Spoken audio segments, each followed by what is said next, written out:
സംസ്ഥാനത്ത് മഴക്കെടുതിയിൽ ഒരു മരണം. പാലക്കാട് തേങ്കുറിശ്ശിയിൽ തോട്ടിൽ മീൻ പിടിക്കാനിറങ്ങിയ ആളാണ് മരിച്ചത്. ശക്തമായ മഴയിൽ പലയിടത്തും മരം വീണ് വീടുകൾക്ക് കേടുപാടുകൾ സംഭവിച്ചിട്ടുണ്ട്. വൈദ്യുതി ബന്ധവും തകരാറിലാണ്. പത്തനംതിട്ട മൂഴിയാർ ഡാമിന്റെ ഷട്ടർ തുറന്നു. തീരമേഖലയും കടൽക്ഷോഭ ഭീഷണിയിലാണ്.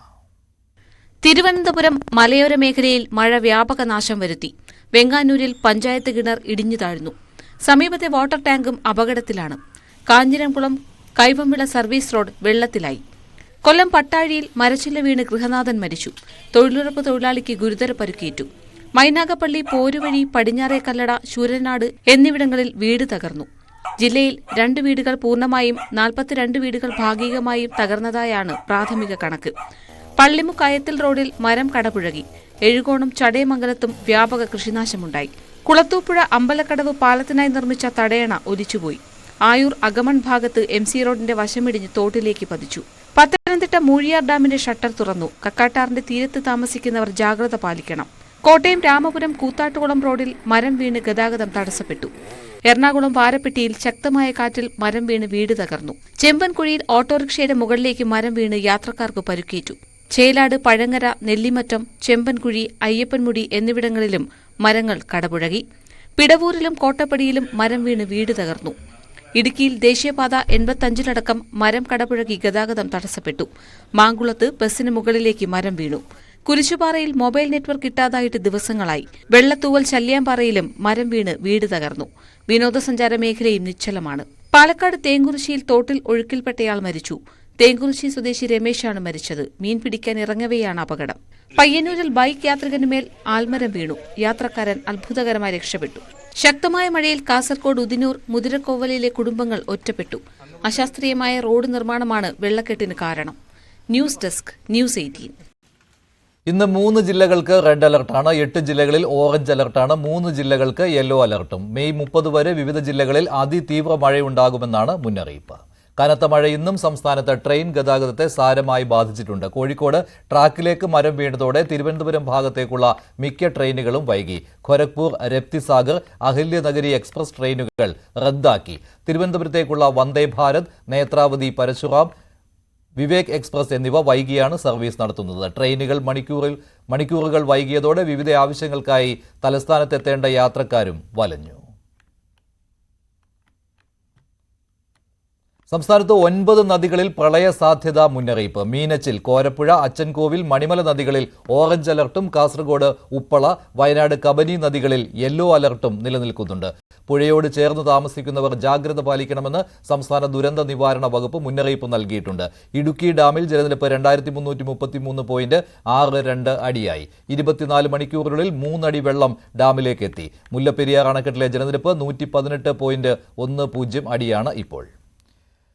എറണാകുളം കണ്ണമാലിയിൽ കടലാക്രമണം രൂക്ഷമാണ്. പല വീടുകളിലും വെള്ളം കയറി. ടെട്രാപാഡ് ഇടാത്ത 7 കിലോമീറ്റർ ദൂരത്താണ് ദുരിതം. കാലവർഷം രൂക്ഷമായതോടുകൂടി കടലാക്രമണവും ശക്തമാണ്. തീരത്തുള്ള ആളുകളൊക്കെ വളരെ ബുദ്ധിമുട്ടിലാണ്. നമ്മളിപ്പോൾ ഉള്ളത് കണ്ണമാലിയിലാണ്. കണ്ണമാലിയിൽ ഇപ്പോൾ വേലിയേറ്റ സമയമായതുകൊണ്ട് തന്നെ കടൽ ഉള്ളിലേക്ക് കയറി വരികയാണ്. ഇവിടെ വീടുകളിൽ മുഴുവൻ ഈ വെള്ളം എത്തും. ഇന്ന് അമാവാസി കൂടി ആയതുകൊണ്ട് ഈ വേലിയേറ്റത്തിന് രൂക്ഷതയേറും. അത് കൂടുതൽ സമയത്തേക്ക് ആ വെള്ളം കയറിയത് വീടുകളുടെ ഉള്ളിൽ തന്നെ നിൽക്കുകയും ചെയ്യും. വളരെ ബുദ്ധിമുട്ടിലാണ് നാട്ടുകാരൊക്കെ, പ്രദേശവാസികളൊക്കെ. കാരണം പലരും മത്സ്യത്തൊഴിലാളികളാണ്. ഉപജീവന മാർഗം നിലച്ചിരിക്കുന്ന സാഹചര്യം, കടലിലിറങ്ങാൻ പറ്റാത്ത സാഹചര്യം. അത് മാത്രമല്ല, വീടുകളിലൊക്കെ വെള്ളം കയറുമ്പോൾ കുടിവെള്ളത്തിന്റെ പ്രശ്നം, അതുപോലെ പ്രാഥമിക ആവശ്യങ്ങൾക്കുള്ള പ്രശ്നങ്ങളൊക്കെ, സെപ്റ്റിക് ടാങ്കുകളൊക്കെ നിറഞ്ഞ് കവിയുന്ന ഒരു സാഹചര്യമാണ് നിലവിലുള്ളത്. വളരെ രൂക്ഷമായ ഒരു അവസ്ഥയാണ് എന്തായാലും കണ്ണമാലി പ്രദേശത്തുള്ളത്. ഈ മഴ തുടങ്ങിയിട്ടേ ഉള്ളൂ. മഴ തുടങ്ങിയപ്പോൾ തന്നെ ഇതാണ് അവസ്ഥയെങ്കിൽ ഈ മഴക്കാലം കഴിയുന്ന ഒരു സാഹചര്യത്തിൽ ഏതവസ്ഥയിലാകും ഇവരുടെ ജീവിതം എന്നുള്ള കാര്യം അങ്ങേയറ്റം ദുഷ്കരമാണെന്നുള്ള കാര്യം വ്യക്തമാവുകയാണ്. 5 വർഷമായിട്ട് ഇപ്പൊ ഈ കടലേറ്റം തുടങ്ങിയിട്ട് ഇപ്പൊ ഈ കഴിഞ്ഞ വർഷമാണ് ഈ ജിയോ ബാഗ് ഇങ്ങനെ കൊണ്ടുവന്ന് വെച്ചത്. അതിപ്പോ വെച്ചതെല്ലാം താഴേലായി. ഞങ്ങൾക്ക് ഇവിടെ ഒരു സമാധാനം ഇല്ലാത്തൊരു ജീവിതമാണ് ഞങ്ങൾ ജീവിക്കണം. ഞങ്ങൾ എത്ര പ്രാവശ്യം എന്തോരം ആൾക്കാർ ഇവിടെ വന്നപ്പോൾ ഞങ്ങൾ ഈ നാട് അവസ്ഥ പറയുന്നുണ്ട്. ഞങ്ങൾക്ക് 10 ലക്ഷം രൂപ തരാൻ നിങ്ങൾ പൊക്കോന്ന് ഞങ്ങൾ എങ്ങോട്ട് പോകും? ഞങ്ങൾ മത്സ്യത്തൊഴിലാളികളാണ്. ഞങ്ങളുടെ കാര്യം ഞങ്ങൾക്കല്ലേ അറിയുള്ളൂ. ഞങ്ങളുടെ കുഞ്ഞു മക്കളാണെങ്കിലും ഞങ്ങളുടെ ജീവിതം പോയി. ഞങ്ങളുടെ മക്കൾക്കെങ്കിലും വേണ്ടി ഞങ്ങൾ ജീവിക്കാൻ വേണ്ടിയാണ് ഈ ദുരിതം മുഴുവൻ. ഞങ്ങൾ എത്ര സ്ഥലത്ത് കയറി ഇറങ്ങി. മറ്റൊരു പ്രധാനപ്പെട്ട കാര്യം ജിയോ ബാഗുകൾ മാത്രമാണ് ഈ തീരത്ത് സ്ഥാപിച്ചിട്ടുള്ളത്. കഴിഞ്ഞ 1 വർഷമായി മാത്രമാണ് ജിയോ ബാഗുകൾ ഇവിടെ സ്ഥാപിച്ചിട്ടുള്ളത്. 7 കിലോമീറ്ററോളം ഇനി ടെട്രാപോഡുകൾ ഇടാനുണ്ട്. 7 കിലോമീറ്റർ മുൻപുള്ള ഭാഗത്ത് വെച്ച് നിർത്തിയിരിക്കുന്നത് കൊണ്ട് തന്നെ ആ ഭാഗത്ത് അടിക്കുന്ന തിരയുടെ ശക്തി കൂടി ഇവിടെയുള്ള തീരത്തേക്ക് അടിച്ചു കയറുകയാണ്. അത്ര വലിയ ശക്തമായ തിരകളാണ് ഈ ഭാഗത്ത്. എപ്പോഴും ഏത് സമയത്തും അത്തരം വലിയ തിരകളാണുള്ളത്. നമുക്ക് ഇവിടെയുള്ളവരൊക്കെ ഈ ഒരു വല്ലാത്ത അവസ്ഥയിലാണ്, അങ്ങേറ്റം ദുഷ്കരമായ ഒരു അവസ്ഥയിൽ തന്നെയാണ് ഇവിടെ കഴിഞ്ഞുകൂടുന്നത്. ഈ സെപ്റ്റിക് ടാങ്കുകൾ നിറഞ്ഞു കവിഞ്ഞൊഴുകുന്ന ഒരു സാഹചര്യം ഉണ്ടാവും.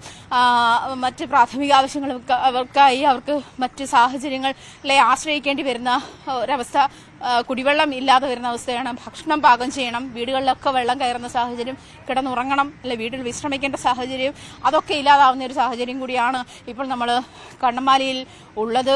അതിരൂക്ഷമായ തരത്തിൽ വെള്ളം കയറിക്കൊണ്ടിരിക്കുകയാണ്. ഇനി വെള്ളം ഏറുകയുള്ളൂ എന്നാണ് പ്രദേശവാസികൾ പറയുന്നത്. ഈ ഒരു ലെവലിലല്ല വെള്ളം നിൽക്കുക. വീട്ടിനുള്ളിലെല്ലാം, ഈ പ്രദേശത്തുള്ള വീടുകളിലെല്ലാം വെള്ളം കയറുന്ന ഒരവസ്ഥയിലേക്ക് മാറിക്കൊണ്ടിരിക്കുകയാണ്. ക്യാമറാമാൻ KP ധനേഷിനൊപ്പം ആജ്ഞ രവീന്ദ്രൻ, ന്യൂസ് 18 കൊച്ചി.